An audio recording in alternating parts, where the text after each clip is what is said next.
Comment réaliser un animal au crayon de couleur? Je vous montre toutes les étapes pas à pas dans cette vidéo. Mais avant de commencer, n'oubliez pas de souscrire à la chaîne et d'activer les notifications pour voir les prochaines vidéos qui vont sortir. Pour ce projet, je présuppose que vous avez déjà dessiné votre contour de chat. L'essentiel, c'est d'avoir une bonne photo référence pour vous aider à tracer les bonnes lignes. Ensuite, moi, je vais toujours commencer par faire une sélection des couleurs que j'ai envie d'utiliser en premier. Je commence ici par les yeux. Ensuite, j'efface un petit peu les lignes contours au crayon de plomb parce que je veux pas qu'elles restent visibles en dessous des couleurs, parce que les couleurs ont quand même une certaine transparence. Alors, j'utilise ma mie de pain pour les effacer un peu.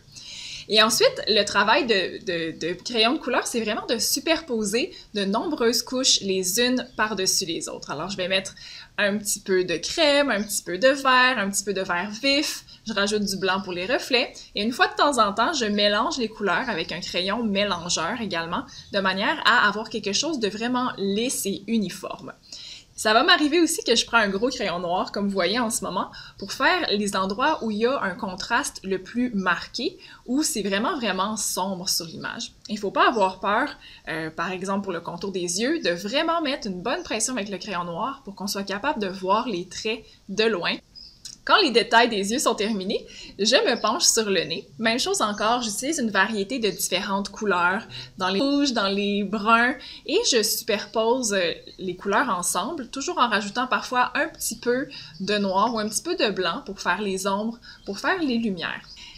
Quand le détail des traits du visage est fait, je commence enfin la fourrure. La fourrure, disons-le, c'est un élément qui va demander beaucoup de patience parce que ça prend beaucoup de temps à faire et il faut y aller vraiment un poil à la fois avec la bonne couleur. Alors, je prends le temps de couvrir l'entièreté du chat avec des petits coups de crayon ici qui sont parfois dans les noirs, parfois dans les gris, parfois dans les blancs. Et évidemment, je me fie beaucoup à ma référence, parce que la référence va m'aider à trouver les bonnes couleurs. Trouver les bonnes couleurs au crayon de couleur, c'est pas évident parce que souvent on a tendance à juste simplifier puis se dire oui, ok, il y a juste des blancs, des noirs, des gris, mais en réalité, il y a souvent une variété d'autres gammes de couleurs. Par exemple, dans les ombres, il va souvent y avoir des bleus, des bleus très foncés. Même dans la lumière, des fois dans les blancs, il va peut-être y avoir des rouges ou même des bruns. Alors c'est très rare qu'on a seulement un dégradé de gris dans notre œuvre au crayon de couleur. Alors c'est pour ça qu'une fois de temps en temps, vous me voyez utiliser d'autres couleurs que le simple gris, blanc et noir. L'important là, c'est d'y aller avec plusieurs couches, parce que si on met une seule couche et qu'on sature du premier coup en pesant au maximum, on n'est pas capable après ça d'amener une autre variété de couleurs. Alors il faut laisser des petits espaces pour être capable de faire chacun des traits les uns après les autres.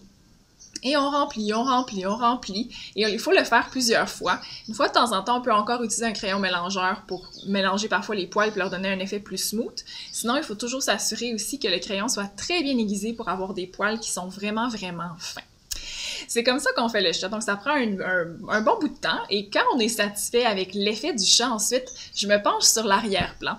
Pour l'arrière-plan souvent, ou l'avant-plan, c'est quelque chose qui va avoir un petit peu moins de détails. Alors ici, je suis venue me prendre une couleur complémentaire comme le rouge pour donner un petit peu plus de vie, et ce que je fais, c'est que je vais commencer à mettre du pigment de crayon de couleur partout sur mon image et utiliser un solvant, comme l'alcool à friction, comme l'huile à bébé ou comme un solvant acheté pour ça, de manière à uniformiser, à donner quelque chose de smooth, et aussi pour que ça prenne un petit peu moins de temps. Finalement, il me reste seulement la finition à faire, des petits ajustements légers à faire ici et là, des petites touches de couleur supplémentaires, donner un peu plus de lumière, de rehausser les reflets et renforcer les contrastes. Et voilà, votre œuvre est terminée.